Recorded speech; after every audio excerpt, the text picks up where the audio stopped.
Let's talk tools. If you're starting out in the trades or getting serious about your DIY projects, the last thing you want to do is waste money on cheap tools that won't last. You want to build a setup that will handle some real work, something you can grow into, not grow out of. That's why so many people choose Makita. It's not an entry-level brand, it's proper trade gear. The same tools you'll see on the job sites every single day. Makita's 18-volt LXT system has been around for years and is built to last. One battery fits across hundreds of tools, so once you're in, you can keep expanding without having to change platforms. So let's talk about what you actually need to build your first solid Makita kit, one that's ready for real work, whether that's around the house, on site, or in your workshop. First up, the heart of any setup, the combi drill. This is your most used tool, hands down. It drills, drives, and handles light masonry when you need it to. If you're starting from scratch, this is your number one. If you're looking for a reliable option, then check out the Makita DHP 489. It's a solid, well-balanced, and great all-rounder. Next tool for your kit then, that'll be the impact driver. Once you've used one, you're just not going to go back. It makes driving long screws and fixings effortless. It's perfect for decking, framing, or anything that needs a bit of torque. A great place to start with this one is the Makita DTD153, or if you want a bit more control than speed settings as well, then the DTD172 is worth a look to. Then you've got your batteries and charger. Now don't skimp here, Makita's 5-amp batteries are going to be spot on for the majority of jobs. You'll get solid runtime and plenty of power, and having at least two means that you're never going to be waiting for one, because you'll have one on job and one on standby. From there, it's about adding the tools that make you a bit more versatile.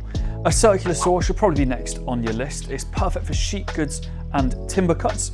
Something like the DHS 680 it's lightweight and powerful, or go for the DHS 782 if you want the twin 18 volt, so 36 volt tool, which is going to be set up for some bigger cuts. Next tool then, so you're going to want to be looking at a multi-tool. This can be a lifesaver for detail work, cutting, sanding, or getting into tight spots. The DTM 52 is a great choice for this. It's powerful, quiet, and it's really quick to swap the blades.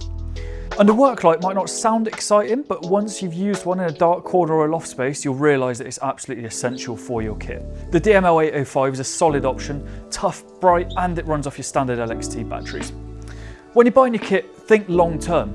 If you're starting fresh, then go for a bundle deal. You'll get the core tools, batteries, and the charger for less. After that, grab the bare tools to expand your setup. They come without batteries, so they're obviously going to be a bit cheaper for you. And definitely remember to register your tools online. It activates the warranty and gets you access to Makita's service support if ever you need it. Now let's talk power options, because Makita's range scales with you. The 18-volt LXT platform will cover most tools you'll ever need. Drills, saws, sanders, grinders, all solid, all reliable. If you're after something a bit more compact and lightweight, perfect for smaller jobs or tight spaces, then Makita's 12-volt CXT range is worth a look. Then there's the 36-volt LXT range, which is basically, it's two 18-volt batteries running together. You'll see that on bigger tools like miter saws or your SDS drills. They've got loads of extra power, but they're still on the same 18-volt battery system. And finally, there's Makita's 40-volt XGT range. That's their next-gen platform, designed for the toughest trade jobs. Heavier duty tools with more torque, more runtime, and built for demanding site work. You don't need to rush into XGT, but it's good to know that it's there if you want to go all in further down the line. Once your kit's sorted, get stuck in, build something simple so you're putting your tools to good use straight away. A workbench or some shelves, whatever gets you started. Learn your tools, get comfortable with them, and take care of them, clean them down, store your batteries right, and they'll end up lasting you for years and years and years. Your Makita kit isn't just a set of tools, it's an investment into your craft. Start with the right foundation and it will grow with you from your first project to your first paid job.